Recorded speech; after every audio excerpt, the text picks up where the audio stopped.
In today's video, I'm going to teach you how to embed a Jotform into Elementor. This process is perfect if you're looking to seamlessly display a form on your WordPress website via Elementor.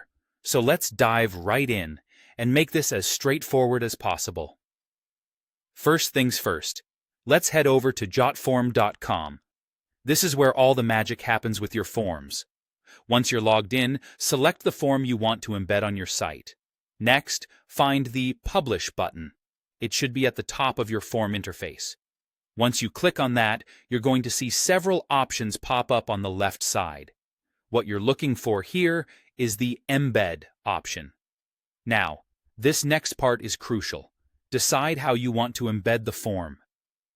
You'll be presented with two different codes, an iframe code and a script embed code. Although both can work, I recommend going with the iframe code. It's generally more compatible with a variety of platforms and tends to avoid conflicts with other scripts on your site, providing you with a smoother experience overall. Go ahead and copy the iframe code once you've got it ready.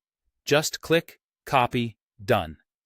Now let's switch gears and head over to your WordPress site. You'll want to open the page where you want your form to appear in Elementor. So go to your WordPress dashboard and navigate to the page you want to edit. Simply hit Edit with Elementor on that page.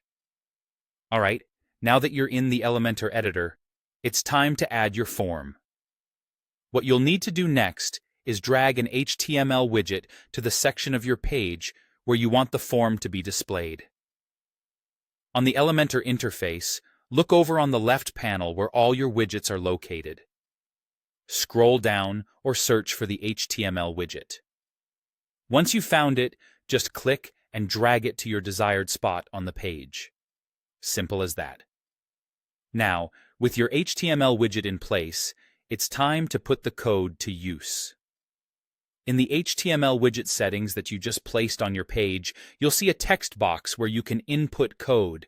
Go ahead and paste the iframe embed code you copied earlier from Jotform right into that box. There you go.